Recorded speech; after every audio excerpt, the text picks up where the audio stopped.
Millsap. Dishes to Cephalosha. The Hawks working the ball around. Looking to end his cold spell. And yep, couple bounces and it falls. The Nets have gone 1 of 3 from the field to start the fourth quarter. First minute and a half of basketball played here in the fourth quarter. Feeds to Young. But they get it back. Here's Lopez, rejected by Millsap. Bazemore dishes to Schroeder. The pass to Bazemore. All alone. Cephalosha's shot is good. We're seeing the shots start to fall for them now. Yeah, exactly. I mean, this has been an extremely efficient second half for them up to this point. Stolen away. The dish now to Schroeder. Here's Bazemore, and that one goes in as he is fouled. It'll be 3 points if he converts at the line. You got to like how they're getting the ball inside this half. They didn't have as much success earlier in the game, but now they're showing real determination in taking it inside to score. So for the Nets, Johnson comes in for Bogdanovich, and it's Markel Brown in for Wayne Ellington. Can you believe the job they're doing at the foul line since halftime? I mean, they've been perfect so far. Yeah, as cool as can be, Clark. Great focus and efficiency. That's how they built this lead. And he gets it to go. Boy, I tell you what, he loves getting looks like that from the three-point line. No one near him. That's a warm-up jumper for him. Schroeder kicks to Cephalosha. He feeds it to Bazemore. But they'll get another chance. Millsap passes to Schroeder. He kicks to Bazemore. Trying to find Schroeder. Gets it to him. You know, another point of contention between every NBA fan is whether or not the age restriction is a good thing. Some want it increased, others want it gone altogether.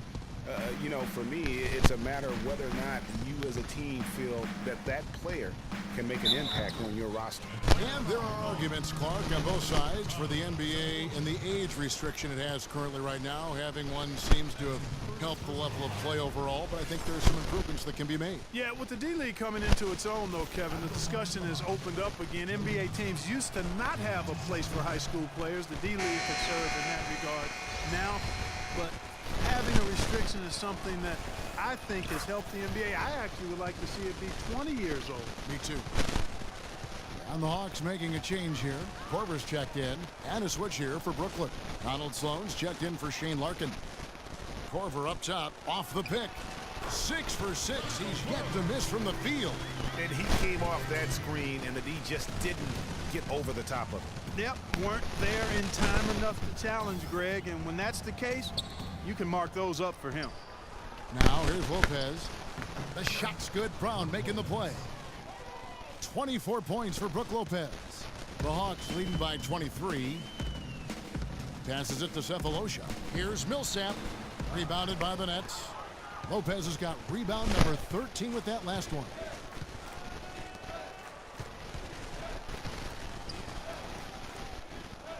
Uncovered. Tried to bank it in, but he misses. For Atlanta, they've gone 5 for 9 from the field in the final quarter so far. Millsap a screen on Brown. Here's Schroeder. And Dennis Schroeder out of Germany. His teammates give him a hard time about putting mayonnaise on everything. He eats a turkey burger with mayo before every game. And let me tell you, no need to change because he's settling in just fine. That's good from Schroeder.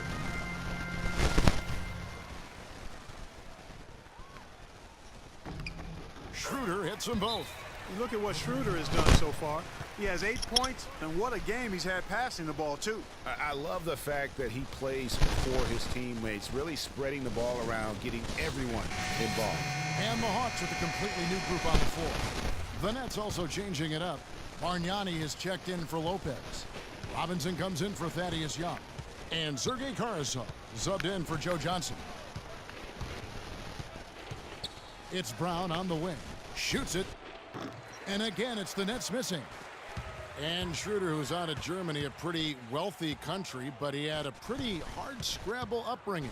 Yeah, you know, he had some brushes with authority early on in his life. He's still relatively young, so in the past, I think he's in a really ideal situation in Atlanta right now, though. Clock at 6. Here's Mack. Offline with his 3. And the whistle blows. It'll be on Thiago Splitter. That's his first foul.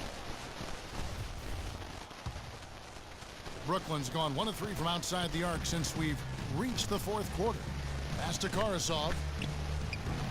And no good. Trying to use the glass. Hardaway kicks to Holiday. Good, and the assist goes to Hardaway. You can make adjustments to the shot in midair and midstream and still knock it down. You know you're flowing. And the whistle blows on the backcourt violation. He went over and back. Well, the game's getting bigger, going international. But at least in the U.S., it really seems the game is going indoors. Back in the day, the legends of the game still played on the blacktop. That's becoming a thing of the past. That misses, so no good on his first attempt of the night. Gwinnett shooting in this fourth quarter pretty dire at 27%. Pass to Bargnani. Rebounded by the Hawks. And speaking, Clark, of playground basketball, why do you think that is that players are going indoors? Well, I think one reason is playing on hardwood is nicer. It's easier on your joint and safer overall. The game has changed and it's big business now, but there are still plenty of weekend warriors who get their hoop on outside. Here's Karasov. And again, no good by Brooklyn. Atlanta's gone 0-3 so far in the fourth quarter from long range. Splitter sets a screen. Stolen by Robinson. And here comes Brown, leading the fast break. And the whistle blows as the basket counts, and a three-point play chance right here. One free throw coming up. He double pumped the layup and still got it to go. No problem.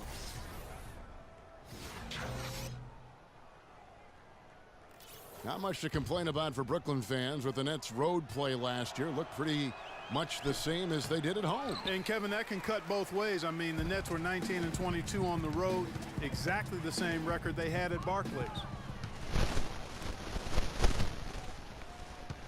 Down low, here's Robinson. A great 1-2 punch. Beautiful pass and nasty jam.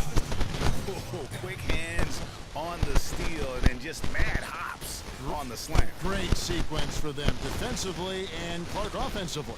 Well, one usually leads to the other, Kevin. That's just good, aggressive, attacking basketball at both ends. Here's Hardaway. After the basket by Brooklyn, it's off his leg. And the ref's whistling a kick ball. And for the Nets on the road, they did have some differences. As a team, they shot better on the road than at home by a significant margin. And the Hawks with a completely new group on the floor. The Nets also changing it up. Lopez, he's checked in for Bargnani. Young comes in for Robinson. And it's Johnson in for Karasov. 2 on the clock. And the shot falls short this time. You know, overall, the Nets had the same road record as they did at home. I mean, but late last year, they were the only team with more road wins than home wins. That was the case until their final game of the season, actually. The edge on the glass is the difference. It's allowed them to build this lead. And really a reflection of their superior effort level to this point. It seems to me they've gone after this win a little bit more. And it's Brook Lopez with the foul. That'll be his second foul of the game. And really, these are some of the toughest calls an official has to make. Yeah, but in this case, I think he got it right. I mean, the defender was still moving there and never really had good legal guarding position. He wasn't set. Korver dishes to Horford. There's the feed to Cephalosha. Atlanta again missing. Brooklyn's gone 1 of 3 from outside the arc since we've reached the fourth quarter. And it's Lopez penetrating. Here's Young. And good work on the boards. They pick up the second chance points. They've been getting it inside at every opportunity and getting results, too. Yeah, that's a winning formula as far as I'm concerned. They've been the aggressors and far more assertive on the offensive end. Now here's Korver. Millsap a screen. T at the elbow. Horford. And a big bounce off the rim, but it sinks right in. Horford's got 14 points now in the second half. The Hawks were fantastic last season after the All-Star break. They did slip up a bit, struggled against Hamilton's checked in for the Nets. Nets shooting around 36%. It's not able to finish consistently. It's the Johnson.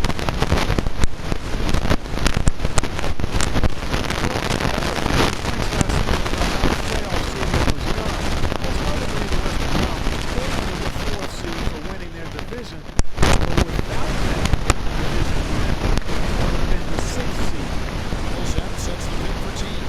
And here's Cephalosha for three. That's good. And so Teague with the assist. Cephalosha's got 5 points in the quarter. The Nets shooting a paltry 33% in the fourth. Not a good showing for this offense. Here's Lopez. No good. And Atlanta will come the other way. Into the playoffs last year with Portland being a division winner, but getting that 4th seed, that played a huge role in this conversation about playoff seeding structure. San Antonio would end up playing the Clippers in the first round, even though both had better records than the Blazers. Kevin, no doubt it's a tricky situation.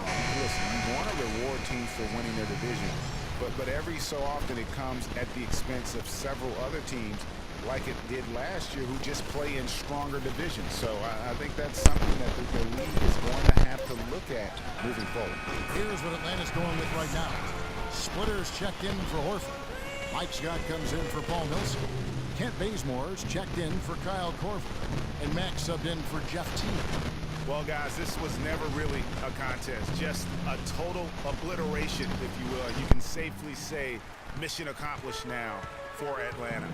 Agreed, Steve, and as one-sided as it gets today. You know, Clark, there were some dominant moments in about every facet of this game for that team. You're right, Kevin. It's hard to think of anything that didn't go right for them. I mean, game planning by the coaches, execution by the players, everything was spot on.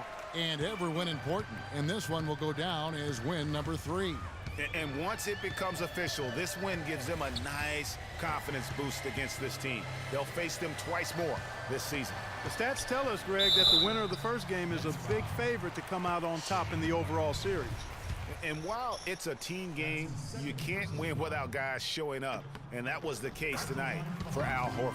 You look at the energy he brought on both ends of the floor, and it's easy to see why he was a difference maker. Scott hits them both. They're struggling to keep up. And we'll see if they can turn things around, Kevin, on this trip. They can't continue to come up empty. Clearly a mental lapse at an inopportune time. Yeah, that's a terrible mistake, Greg, to make it any time, but it's really exacerbated when you make it at this time. Here's Matt.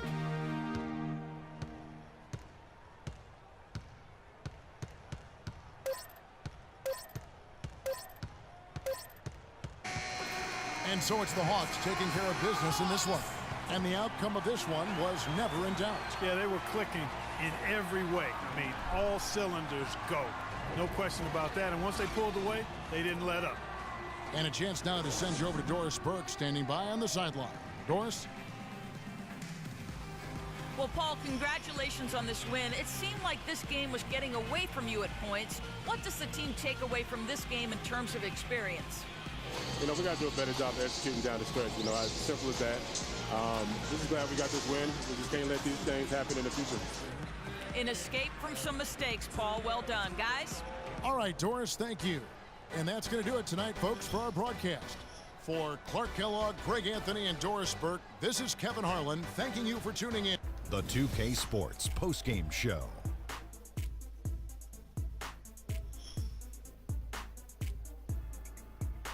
Thank you, Kevin, and now let's move on to the presentation of our Jordan Player of the Game, Al Horford. He came out of the locker room at halftime and was immediately on fire. That third quarter was his, and he did not hesitate to exert. And folks, that's it for us. Thank you for tuning in. Always a pleasure. For Kenny the Jet